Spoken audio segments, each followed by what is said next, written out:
7월 첫째 주 예배에 나오신 여러분들을 주님의 이름으로 환영하고 또 축복합니다. 이렇게 귀한 또 성찬식에 오신 여러분들을 축복하며 또 가정에서 또 성찬식을 대하는 분들도 축복합니다. 이 시간에 우리 모두 일어나셔서 우리 주님 앞에 내 몸과 마음과 영혼을 주님께 바칩니다. 이 시간 받아주시고 이 예배를 흠양하여 주시옵소서. 우리 조용한 목소리로 묵도하심으로 예배 시작하도록 하겠습니다.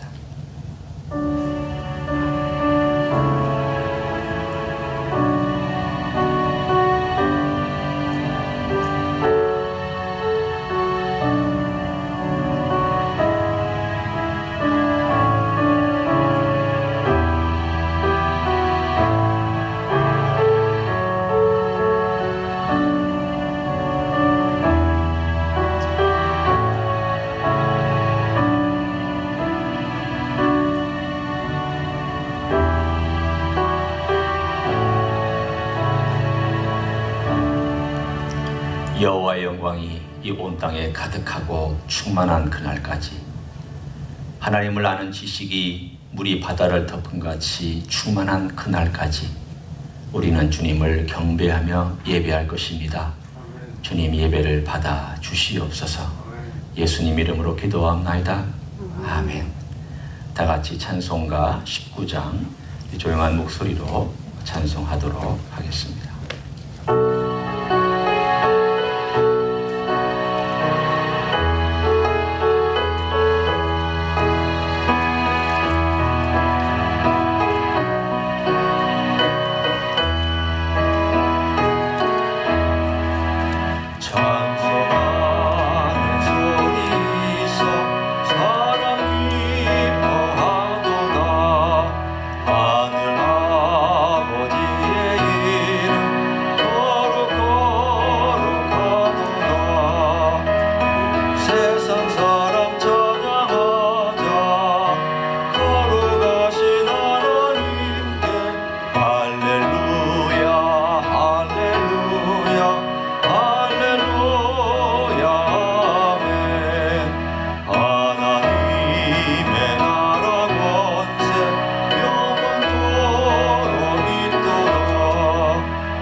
이 시간 중보 기도하는 시간을 갖습니다.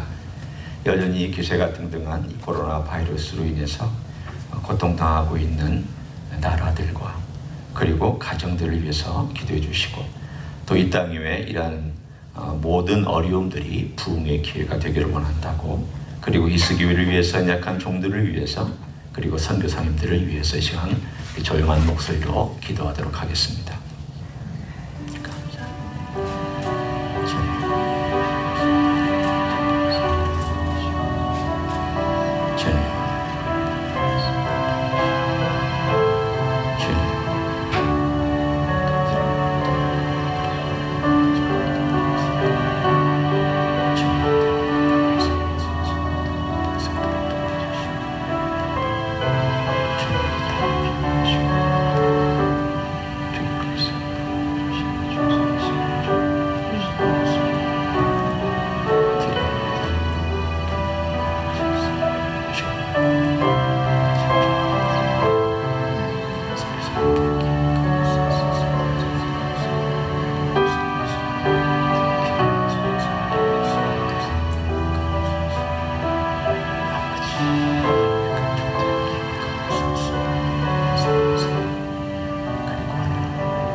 사랑이 많으신 예수님의 이름으로 기도하옵나이다.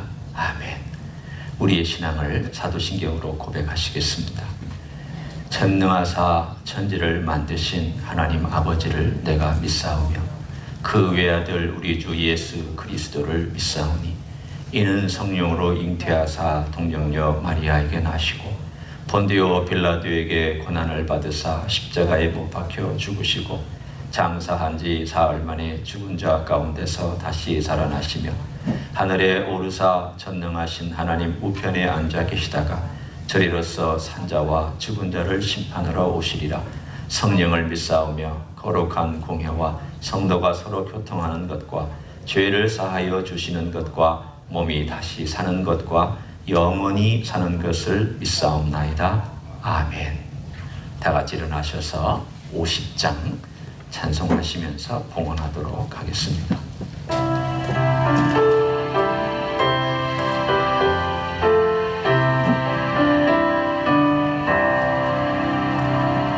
내게 있는 모든 것을 아낌없이 드리네. 사랑하고 의지하며 주만 따라 살리라. 주께 드리네. 주께 드리네. 사랑하는 구주 앞에 모두 드리네. 하나님 아버지 감사합니다. 하늘과 땅을 지으신 이 모든 세계가 주님의 것입니다. 우리의 생명도 주님의 것이며 바람도 그리고 물도 우리에게 주신 모든 소산들도 다 주님께로 왔습니다. 감사합니다. 이것을 주님께 돌려드림은 주님이 우리의 왕이신 것을 고백하는 신앙 고백입니다. 우리의 11조로 주님의 주인 되심을 고백합니다. 감사 헌금으로 주님의 왕 되심을 고백합니다. 우리의 드려지는 몸으로 주님께서 모든 것의 시작이고 끝인 것을 고백합니다. 주님 받으시고 마음껏 흠양하시며 사랑하는 종들의 생애와 삶을 주께서 이미 약속하신 대로 축복하여 주시옵소서. 예수님 이름으로 기도하옵나이다. 아멘. 앉으시겠습니다.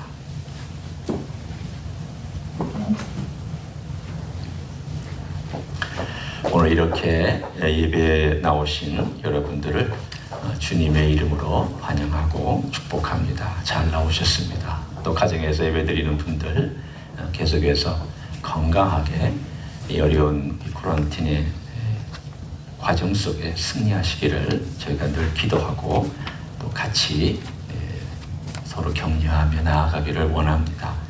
몇 가지 광고를 드립니다. 나머지 광고는 참고로 하시고요. 5번째 보면 수요 예배가 우리가 다시 지난주부터 시작을 했는데 현재 그 캘리포니아의 상황이 다시 또 이 전염병이 이렇게 상승하고 있고 급증하고 있어서 주지사가 지금 또 행정명령을 얼마나 더 세게 내려야 되는지에 대해서 고민하고 음식점은 일단 들어가서 먹을 수 없다. 그리고 모이는 곳에 갈 수 없다. 그러나 예배는 드릴 수 있다. 단 찬송을 하지 마라. 이렇게 지금 행정명령이 떨어졌습니다.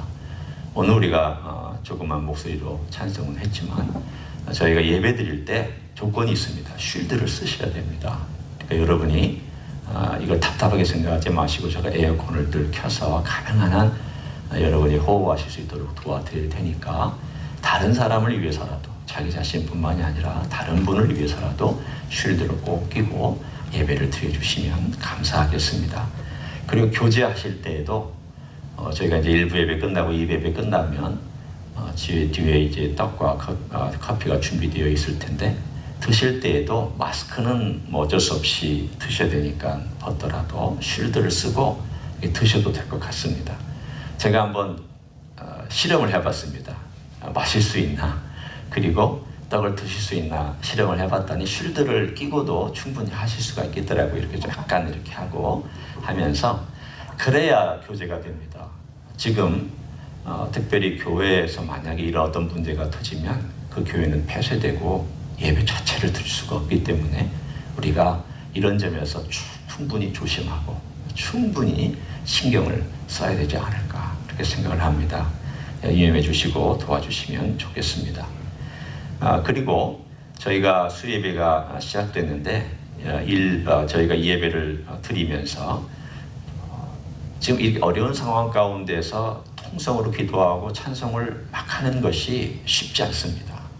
또 그렇다고 마음껏 하지도 못하는 답답한 상황 속에서 반주만 듣고 속으로만 기도하는 것도 어느 정도 어려움이 있어서 저희들이 줌이라고 하는 이런 영상 프로그램을 통하여서 집에서 여러분이 수요예배에 참여할 수 있도록 동시에 참여하고 화면에 그 얼굴이 뜨거나 아니면 목소리만 나오도록 다른 각도를 좀 다르게 해서 같이 참여하는 것을 지금 저희가 이번 주부터 시작하려고 합니다. 일단 이번 주는 저희가 현장에서 예배와 또 가정에서 하는 예배 기도회를 동시에 진행을 하고 그리고 그 다음 주 7월 15일부터는 저희 사역자들만 교회에 나와서 각 방에서 컴퓨터를 끼고 말씀을 전하는 사람은 말씀을 전하고 기도회는 제가 또 인도하고 이렇게 해서 영상으로 하고 불행한 건지 다행한 건지 모르지만 반주자 우리 집사님은 교회에 오셔서 이 홀로 이 본당에서 반주는 좀 해주셔야 되지 않을까 그렇게 생각을 합니다. 그렇게 해서 우리 사역자들과 그리고 우리 집사님 이렇게 해서 교회에 나와서 하시고 나머지 분들은 가정에서 이 줌을 통하여 핸드폰이나 컴퓨터로 기도회를 참석하는 것을 우리가 시도하려고 합니다. 처음에는 익숙하지 않지만 제가 시도하다 보면 익숙해질 거라고 저는 생각하고요.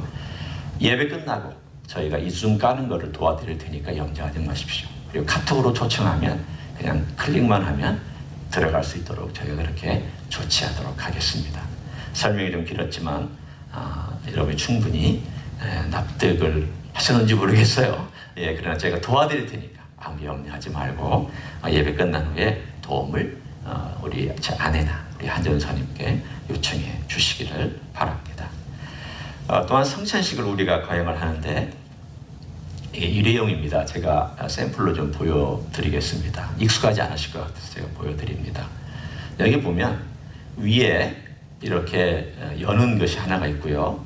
투명된 그 비닐로 그 다음에 아래에 여는 게 있습니다. 위에 여는 것은 조그마한 떡을 여는 것이고 아래에 여는 것은 요 포도 주스를 한 3분의 2쯤 있는 포도 주스를 여는 것입니다. 그러니까 여러분이 이것을 우리 장로님이 배병배잔을 한꺼번에 이제 할 수 없이 할 텐데요. 이걸 받으신 다음에 지난번에는 우리가 같이 고백하고 같이 했지만 이번에는 여러분이 그것을 잘 천천히 뜯고 흘리지 않도록 조심해서 뜯으시고요.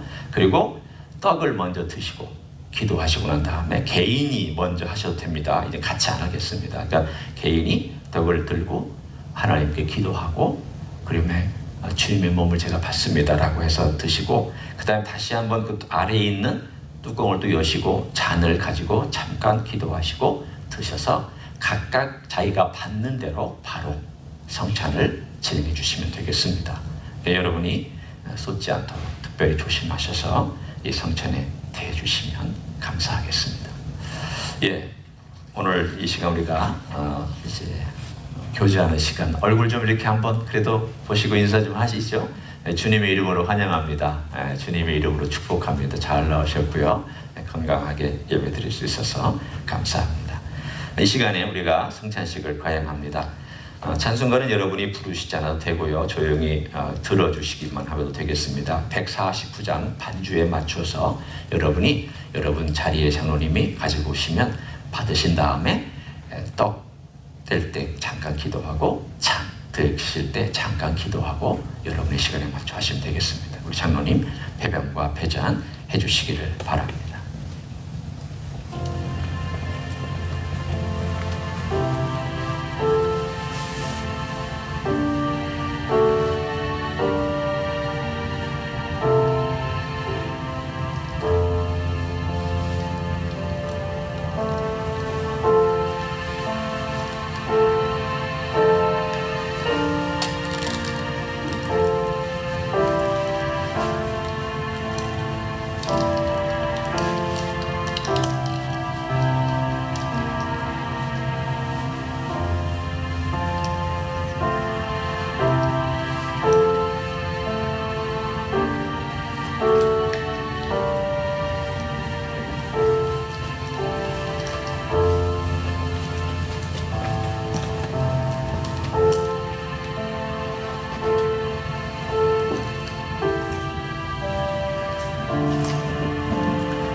기도하시면서 조용히 들으시기를 바랍니다. 우리 주님께서 돌아가시던 때에 요한복음 19장 20절에 의하면 그 후에 예수께서 모든 일이 이미 이루어진 줄 아시고 성경을 응하게 하려 하사 이르시되 내가 목마르다 하시니, 저는 이 한 구절이 오늘 아침에 조용히 묵상하면서 은혜가 되었습니다. 생명을 주신 분이, 물을 주신 분이, 이 세상의 모든 하늘과 땅과 바다와 천지를 창조하신 분이 목마르다. 그리고는 신포도주, 이거는 식초에 해당되는 그런 신포도주의 적신 해면을 우슬초에 매 예수님의 입에 대고 나서 예수님이 잠깐 그 식초를 입에 대내신 후에 다 이루었다 하시고 돌아가셨습니다. 어찌 창조주가 목마르며 우리를 지으신 분이 목마를 수 있을까? 이것이 어찌 가능할까?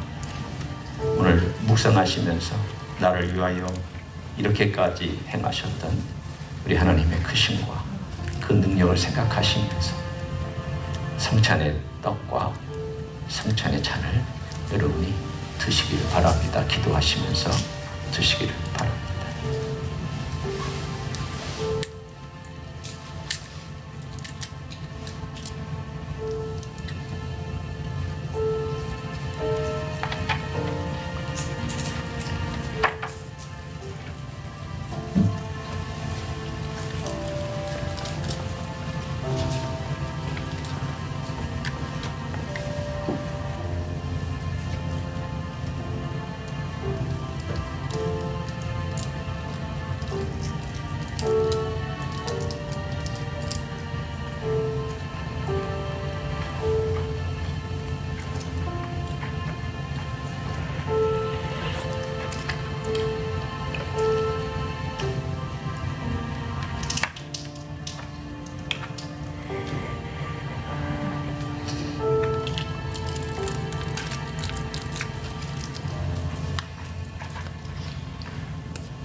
주님 고맙습니다. 우리를 위하여서 십자가에서 목이 마르실 정도로 육체적인 목마름, 영적인 목마름, 정신적인 목마름, 모든 목마름을 다 경험하시는 우리 주님. 우리는 지금 먹고 마실 수 있지만 주님은 너무 목이 말라서 창조주가 목마르다라고 말씀하셔야만 했습니다. 생명을 주신 분이, 물을 주신 분이 목마르다라는 이 말도 안 되는 사건이 역사상에 일어났습니다. 그것이 십자가였고, 그 목마른 가운데 우리 주님은 남이 주는 신포도주 그것을 입에 드시고는 마지막 숨을 몰아쉬시며 다 이루었다고 말씀해 주셨습니다. 하나님의 의를 다 이루시고 하나님의 사랑을 다 이루시고 하나님의 뜻과 목적을 다 이루시고 이 땅에 보내신 사명을 다 이루신 귀한 주님의 십자가 사건 감사를 드립니다. 우리 죄를 용서해 주신 그 은혜 감사합니다. 우리를 용서하시기 위하여 보혈 흘려주신 것 감사합니다. 구약의 모든 사건을 성취해 주신 것 감사드립니다. 주님께서 우리의 구세주가 되심도 감사합니다. 오늘도 하나님, 주님께서 주신 귀한 아들 우리 주 예수 그리스도로 말미암아 산 생명을 가지고 성찬을 대하게 해주심 감사합니다.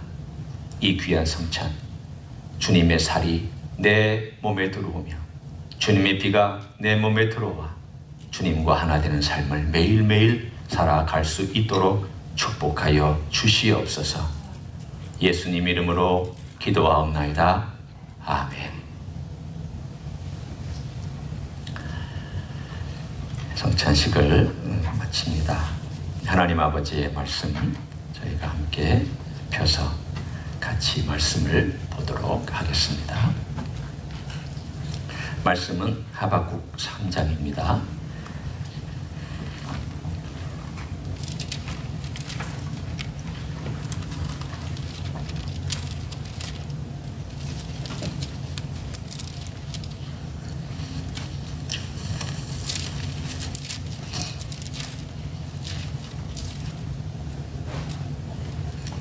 하박국서 3장 1절부터 19절까지의 말씀을 제가 읽고 말씀을 나누도록 하겠습니다. 하박국서 3장 1절부터 19절입니다. 시기 온옷에 맞춘 선지자 하박국의 기도라. 여호와여, 내가 주께 대한 소문을 듣고 놀랐나이다. 여호와여, 주는 주의 일을 이 수년 내에 부응하게 하옵소서. 이 수년 내에 나타내시옵소서. 진노 중에라도 긍휼을 잊지 마옵소서. 하나님이 대만에서부터 오시며 거룩한 자가 바란 산에서부터 오시는도다. 그의 영광이 하늘을 덮었고 그의 찬송이 세계에 가득하도다. 그의 광명이 햇빛 같고 광선이 그의 손에서 나오니 그의 권능이 그 속에 감추어졌도다. 역병이 그 앞에서 행하며 불덩이가 그의 발밑에서 나오는도다. 그가 서신즉 땅이 진동하며 그가 보신즉 여러 나라가 전율하며 영원한 산이 무너지며 무궁한 작은 산이 엎드려지나니 그의 행하심이 예로부터 그러하시도다.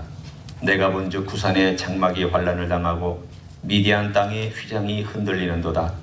여호와여, 주께서 말을 타시며 구원의 병거를 모시오니 강들을 분이 여기심이니까 강들을 노여워 하심이니까 바다를 향하여 성내심이니까 주께서 활을 꺼내시고 화살을 바로 쏘셨나이다. 주께서 강들로 땅을 쪼개셨나이다. 산들이 주를 보고 흔들리며 장수가 넘치고 바다가 소리를 지르며 손을 높이 들었나이다. 날아가는 주의 화살의 빛과 번쩍이는 주의 창의 광채로 말미암아 해와 달이 그 초소에서 멈추었나이다. 주께서 노를 바라사 땅을 두르셨으며 분을 내사 여러 나라를 밟으셨나이다. 주께서 주의 백성을 구원하시려고 기름 부음 받은 자를 구원하시려고 나오사 악인의 집에 머리를 치시며 그 기초를 바다까지 드러내셨나이다. 그들이 회오리 바람처럼 이르러 나를 흩으려 하며 가만히 가난한 자를 삼키기를 즐거워하나 오직 주께서 그들의 천사의 머리를 그들의 창으로 찌르셨나이다. 주께서 말을 타시고 바다 곧 큰 물의 파도를 밟으셨나이다. 내가 들었으므로 내 창자가 흔들렸고 그 목소리로 말미암아 내 줄이 떨렸도다. 무리가 우리를 치러 올라오는 환난 날을 내가 기다림으로 썩이는 것이 내 뼈에 들어왔으며 내 몸은 내 처소에서 떨리는도다. 비록 무화과나무가 무성하지 못하며 포도나무에 열매가 없으며 감람나무에 소출이 없으며 밭에 먹을 것이 없으며 우리의 양이 없으며 외양간에 소가 없을지라도 나는 여호와로 말미암아 즐거워하며 나의 구원의 하나님으로 말미암아 기뻐하리로다. 주 여호와는 나의 힘이시라. 나의 발을 사슴과 같게 하사 나를 나의 높은 곳으로 다니게 하시리로다. 이 노래는 주의하는 사람을 위하여 내 수금에 맞춘 것이니라. 아멘. 하나님께 대항하는 사람이 있고 하나님을 대면하는 사람이 있습니다. 겉으로 보기에 하나님께 도전한다는 면에서는 비슷해 보이지만 동기나 과정이나 결과가 무척이나 다릅니다. 하나님께 대항한 사람의 대표적인 예는 창세기 10장에 나오는 림롯이라고 하는 영웅입니다. 당대에 그는 여호와 앞에서 사냥꾼이었다. 큰 사냥꾼이었다. 라고 나옵니다. 여호와 앞에서라는 단어는 여호와를 대적해서라는 뜻입니다. 그는 의도적으로 하나님을 대적한 그 당시의 영웅이었습니다. 반면에 하나님을 대면한 그 하나님께 어떤 면에서는 도전한 욥과 같은 인생이 있습니다. 그도 하나님 아버지 앞에서 굉장히 괴로워했고 자기의 고난 때문에 괴로워했고 악의 문제를 쉽게 해결할 수 없어서 괴로워했던, 갈등했던, 그래서 하나님께 도전했던 사람입니다. 심지어 그는 뭐라고 얘기했는가? 하나님 말고 다른 하나님 없습니까? 라고 얘기할 정도였습니다. 여러분이 그런 말씀 하신 적이 있으십니까? 하나님 말고. 우리는 감히 그렇게까지는 해본 적이 없습니다. 그만큼 욥은 힘들었고 어려웠습니다. 하박국도 욥과 비슷한 문제를 가지고 씨름하고 신음하고 있습니다. 하나님, 이 악을 어떻게 하시려고 하십니까? 하나님께서 하시는 그 방법과 길에 대하여 별로 마음에 들지도 않고 시큰둥하게 하나님께 도전했던 이 하박국이라고 하는 이야기가 오늘 3장에 와서는 사뭇 달라집니다. 욥은 완전히 회복되고 그 회복이 그 전보다 월등하게 높아져서 해피엔딩으로 끝났습니다. 그러나 하박국은 오픈엔딩으로 끝납니다. 하박국이 잘 먹고 잘 살았다 이야기 없습니다.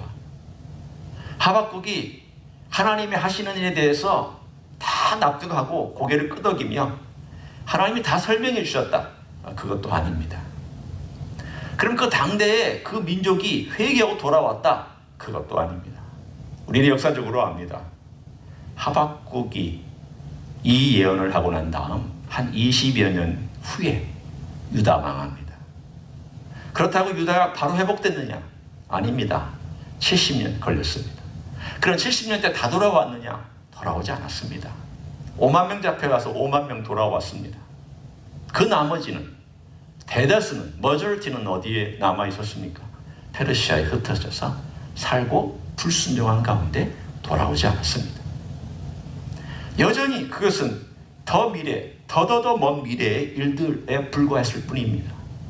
그러면 하박국이 그렇게 오픈으로 끝난 이 이야기의 결론은 무엇일까? 오늘 우리가 보는 이 3장은 단순히 바벨론과 그 당대의 이야기뿐만이 아니라 그 시대로부터 먼 종말까지의 이야기를 짧은 3장 속에 다 담아내고 있습니다. 오늘 저는 바로 하박국이 하나님께 받은 그 묵시, 계시, 우리의 이 시대를 향하여서 주는 메시지, 그게 무엇인가? 과연 우리는 이 어려운 때에 어떻게 살아가야 하는가? 그 부분을 함께 살펴보려고 합니다. 3장을 이미 읽었습니다. 하나님께 대항하던 하박국이 3장에 들어와서 기도로 바뀝니다. 하나님이 성전에 계시니 온 세계는 잠잠해라. 하나님이 직접 말씀하시자 그 모든 설명을 다 듣지도 않았지만 그 하나님의 크심과 하나님의 역사 앞에 아무 얘기하지 아니하고 그가 그것을 묵상하다가 기도로, 찬양으로 바뀌어갑니다. 자, 한번 보십시오. 3장 1절에 보면 이것이 시기 원옷에 맞춘 어떤 빠른 리듬에 맞춘 하박국의 기도라 그랬습니다. 그러면 이 기도는 이게 찬송의 곡을 가진 기도였구나 라는 것을 알 수 있습니다. 우리는 기도하면 단순히 그냥 이렇게 곡조 없는 말로 하나님께 드리는 기도만 생각을 하지만 옛날에는 그러지 않았습니다. 하나님께 중얼중얼 기도하며 찬양하는 것, 그것이 내가 작곡한 것이든 남이 작곡한 것을 내가 가지고 찬양을 하는 것이든 그 자체가 기도였습니다. 그렇지 않습니까? 내 마음을 담아내는 찬송가나 내 마음을 담아내는 찬양이 있다면 그것이 내 기도가 되는 거죠. 여기서의 하박국은 그 리듬에 맞춰서 하나님께 곡조 있는 기도를 만들어서 들은 대로, 하나님이 주신 대로 성령의 영감을 따라서 하나님께 올려드리고 있는 내용입니다. 그러나 이 기도를 가만히 듣고 있으면 오늘 우리는 재미있는 몇 가지를 발견할 수가 있습니다. 자, 2절을 한번 보십시오. 여호와여, 내가 주께 대한 소문을 듣고 놀랐나이다. 놀라죠. 하나님이 행하시는 일이 워낙 예측을 불허하니까. 그런데 여기에 이렇게 기도합니다. 여호와여, 주는 주의 일을 이 수년 내에 부응하게 하옵소서. 이 수년 내에 나타내시옵소서. 여러분, 익숙한 표현이죠. 가끔 어떤 교회에 가보면 이 구절을 그 해에 캐치프레이즈로 걸어놓는 교회가 있습니다. 수년 내에 부응하게 하옵소서. 무슨 뜻일까요? 그것은 이 교회를 부응하게 해달라고 하는 그런 의미로 이 구절을 갖다 사용하고 있는 그런 일종의 표현입니다. 그러나 이 표현을 잘 보십시오. 1장, 2장, 3장에 나와 있는 이 주제는 우리가 흔히 생각하는 부흥이 아닙니다. 여기서 부흥이란 하나님의 일이 나타나십시오. 어떤 일? 하나님께서 악한 이 세상에 개입하셔서 악을 드러내시고 악을 통치하시고 악을 심판하시고 그리고 악을 처리해달라고 하는, 그래서 나중에 결국은 구원으로 연결되지만 그렇게 해달라는 기도입니다. 만약 이것을 오늘날의 우리의 기도로 바꾸면 이런 겁니다. 하나님, 이 사회와 이 교회 안에 있는 악인들을 처리해 주세요. 악인들을 처단해 주세요. 죄악을 하나님께서 소멸해 주세요. 이걸 부흥시켜달라고 하는 교회가 몇 교회나 있을까요? 그런 교회는 별로 없을 거예요. 그러나 오늘 여기 나와 있는 내용은 하박국에 드리는 기도는 바로 그런 내용을 여기서 담고 있습니다. 그러나 하박국이 오늘 여기에서 이 어려운 부흥이라는 단어를 사용한 데에는 하나님의 솜씨라는 데 초점을 맞추고 있습니다. 하나님께서 개입하여 달라. 하나님께서 그 어려운 상황 속에 개입하셔서 하나님의 뜻을 이루어 달라고 하는 겸손한 기도가 분명히 들어있습니다. 이게 초점입니다.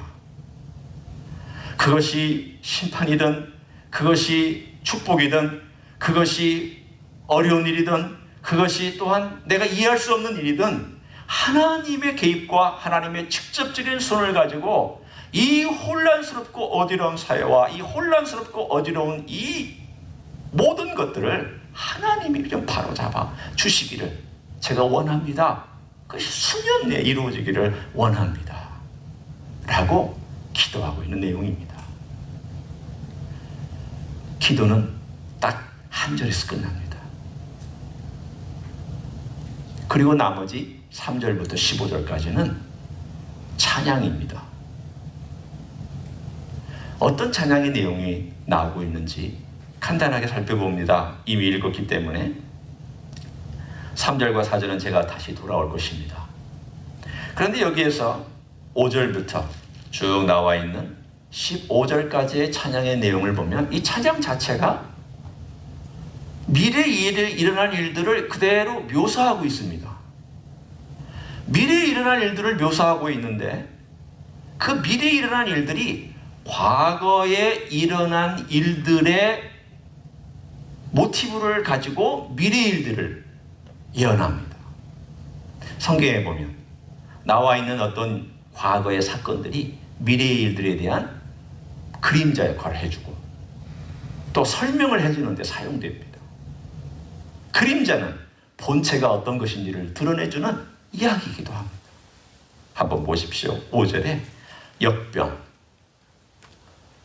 불덩이, 6절 땅이 진동하고 전율하며 산이 엎드러지는 어떤 현상들, 7절 미디안 땅의 휘장이 흔들림. 뭘 의미할까요?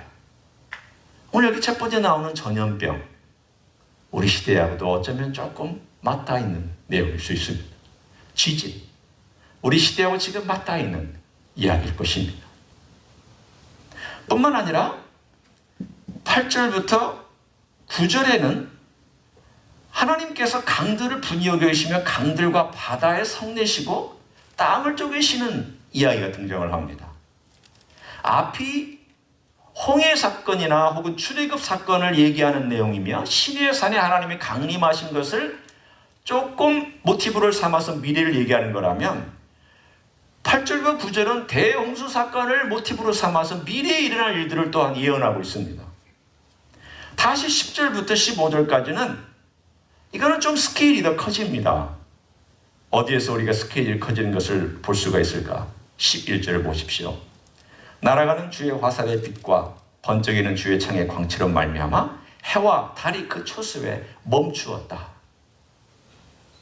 자연세계에 특별히 천체가 흔들리고 천체에 무언가 문제가 생기는 사건을 묘사합니다. 그리고 13절을 한번 보시기 바랍니다. 우리가 눈여겨서 13절을 봅니다. 주께서 주의 백성을 구원하시려고 기름 부음 받은 자를 구원하시려고 나오사 악인의 집에 머리를 치시며 그 기초를 바닥까지 드러내셨나이다. 자, 여러분이 이 구절을 읽으면 이것은 시적인 표현입니다 라고 얘기할 수 있겠죠. 맞습니다. 시적인 표현입니다. 그러나 이 내용을 가만히 보면 하나님께서 어떤 일을 하시는지에 대한 내용을 그대로 드러내 주시는 보이지 않는 세계에 대한 하나님의 다루심이 여기 등장합니다. 악인의 집의 머리는 모든 것의 첫 출발을 의미합니다. 그리고 책임자를 의미합니다. 주동자를 의미합니다. 악의 출발은 어디서부터 왔으며 악의 처음 시작한 자가 누구인가에 대한 하나님의 암시를 여기서 던져주고 있습니다. 그런데 그 기초를 바닥까지 드러낸다고 말씀하셨습니다. 다른 말로 얘기하면 악의 기초를 바닥까지 하나님께서 드러내실 때가 온다는 것을 말씀합니다. 그러면 악의 기초와 악의 근원과 악의 출발하는 그 모든 것들을 하나님께서 다 드러내시는 그때, 오늘 본문을 통해서 하박국은 답을 얻었습니다.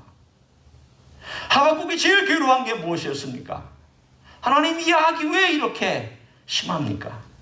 그리고 왜 더 악한 자를 통하여 이 백성을 다스립니까? 그리고 이 더 악한 자는 어떻게 하시고 그 뒤에 배경에 있는 그 악에 대해서 하나님이 어떻게 하시렵니까? 이 세상이 너무 악하고 불의하고 불공평한 것에 대해 하나님은 어떻게 다루시렵니까? 그랬더니 하나님께서 대답해 주셨습니다. 때가 되면 내가 그 악의 뿌리까지 다 드러낼 것이다. 때가 되면 내가 그 모든 것들을 다 처리할 것이다.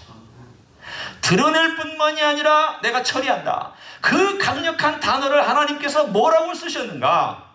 여러분이 눈여겨보셔야 될 시적인 표현이 있습니다. 그게 바로 12절, 13절과 14절, 15절에 쓰여지고 있는 동사들입니다. 보십시오. 12절. 주께서 너를 바라사 땅을 두르셨으며 분을 내사 여러 나라를 어떻게 하셨다고요? 밟으셨나이다. 자, 또 13절 봅니다. 악인의 집에 머리를 어떻게 하셨다고요? 치셨다. 그리고 그 기초의 바닥까지 드러내셨다. 그 다음 14절 끝부분에 그들의 전사의 머리를 그들의 창으로 어떻게 하셨다고요? 찌르셨다. 15절 주께서 말을 타시고 바다 곧 큰 물의 파도를 어떻게 하셨습니까? 밟으셨다. 오늘 강조되고 있는, 반복되고 있는 동사들이 있습니다. 밟으셨다. 찌르셨다. 이건 다 무엇을 의미하고 있을까? 이것은 주께서 언젠가 역사상에 직접 개입하셔서 그분의 권능과 능력으로 발로 밟으시고 드러내실 뿐만이 아니라 밟으시고 찌르시고 통치하시고 모든 것들을 하나님께서 완전히 처리하실 그날, 그때 그 모든 것이 사람들은 아하 하는 그날이 올 것이다.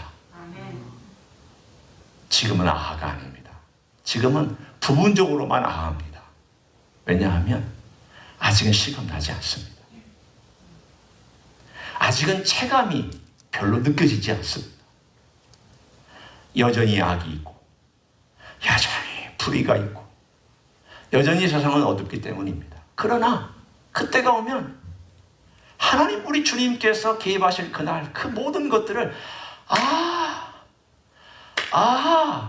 이렇게 하나님이 행하시려고 그러셨구나 라고 하는 멋진 날이 올 것을 하나님께서 하박국을 통하여 우리들에게 말씀해 주고 계십니다.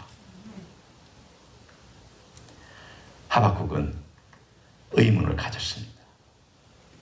그런데 오늘 여기에서 부분적인 답을 얻었잖아요. 부분적인 내용에 대한 것을 들을 거잖아요. 그러자 오늘 하박국이 내리는 그 기도가 어떻게 바뀌는지를 16절부터 우리가 함께 보기를 원합니다. 내가 들었으므로. 그렇구나. 이건 하나님께서 하나님을 찬양하는 가운데 성령께서 들려주신 내용을 가지고 그가 노래한 것이구나. 그리고 나서 내 창자가 흔들렸고 내 그 목소리로 말미암아 내 입술이 떨렸도다. 무리가 우리를 치러 오는 환난 날을 내가 기다림으로 썩이는 것이 내 뼈에 들어왔으며 내 몸은 내 처소에서 떨리는도다. 그가 처음에는 비교해 보시기를 원합니다. 2절에 보면은 놀랐나이다 했던 표현이 26절에 와서는 놀랐나이다 정도가 아니라 공포스럽다라는 표현을 씁니다. 처음 기도할 때 수년 내 일을 이루어달라고 그렇게 기도를 했더니 하나님께서 이런 멋진 것들을 쫙 하고 말씀해 주시자 그의 몸이 사시나무 떨듯 달달달달달달 떨렸습니다. 너무 무서웠습니다. 공포에 그는 휩싸였습니다. 그러나 그가 고백한 내용을 그가 어떤 고백을 했는지를 우리가 함께 듣기 원합니다. 여러분 유명한 구절이죠. 17절 우리 한번 17절과 18절을 조용한 목소리를 같이 한번 합독을 해보기를 원합니다. 시작. 비록 무화과 나무가 무성하지 못하며 포도나무에 열매가 없으며 감람나무에 소출이 없으며 밭에 먹을 것이 없으며 우리의 양이 없으며 외양간에 소가 없을지라도 나는 여호와로 말미암아 즐거워하며 나의 구원의 하나님으로 말미암아 기뻐하리도다. 아멘. 17절은 다 빼앗긴 상태입니다. 이스라엘 사람들이 제일 기뻐하는 열매 무화과, 포도나무 열매, 감람나무 열매 세 가지. 그 다음에 또 땅의 소출과 그리고 양과 소 그들의 삶에 열심히 목양하고 열심히 가꾸어서 먹는 것들 다 없습니다. 요즘에 얘기하면 냉장고에 먹을 것이 다 떨어졌고 지갑에 돈이 다 떨어지고 직업도 없고 앞길이 캄캄하고 막막할 때 그 단어입니다.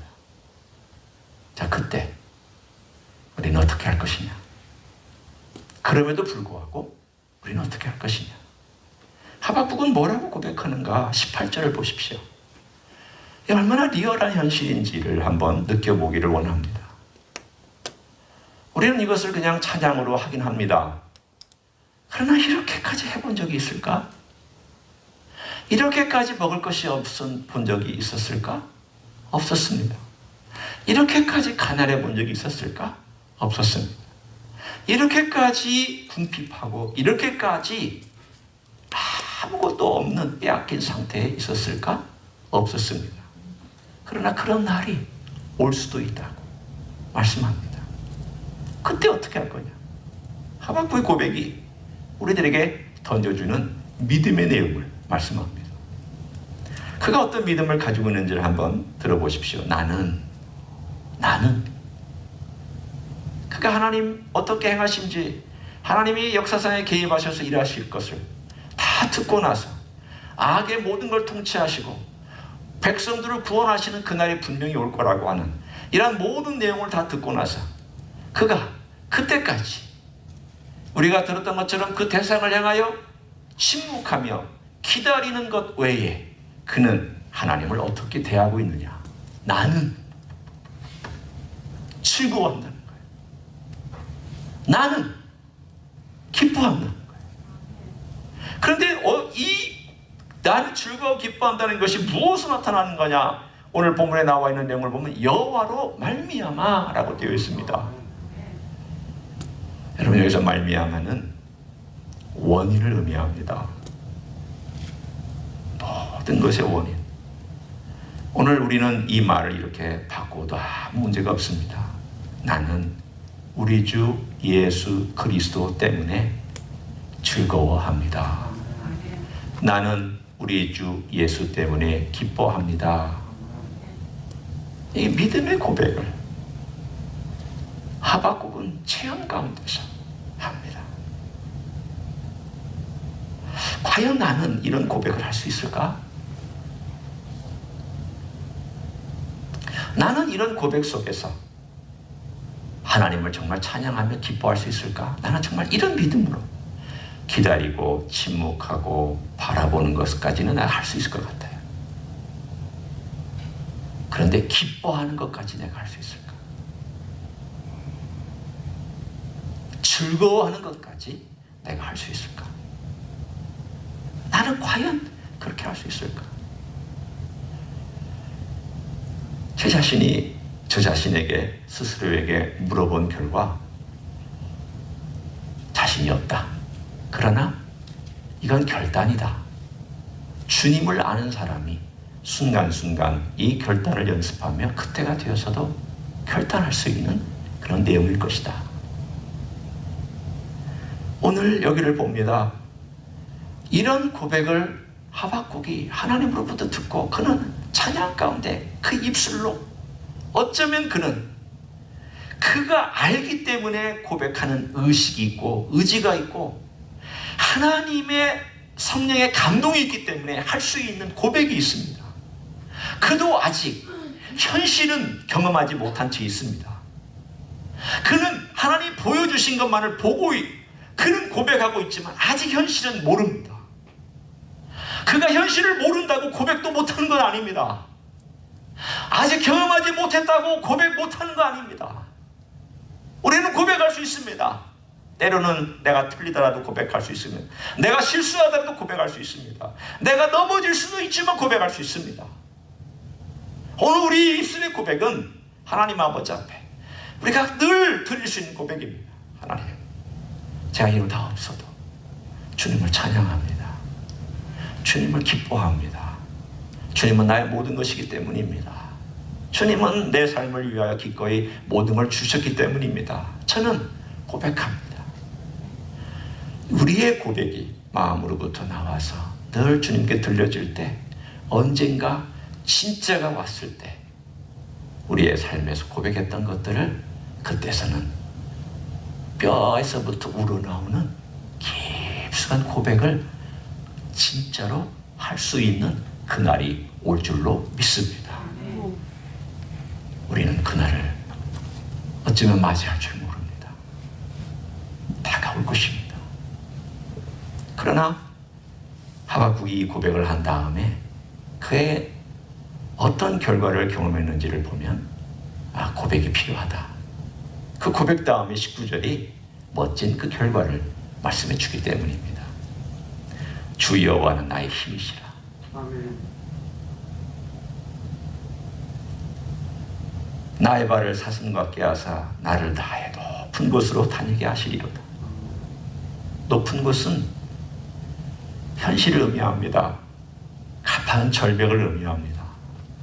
험난한 절벽을 의미합니다. 높은 곳은 좋은 곳을 의미하는 게 아닙니다. 이 높은 곳은 위험하고 위태롭고 힘들고 고통스러운 현실을 의미합니다.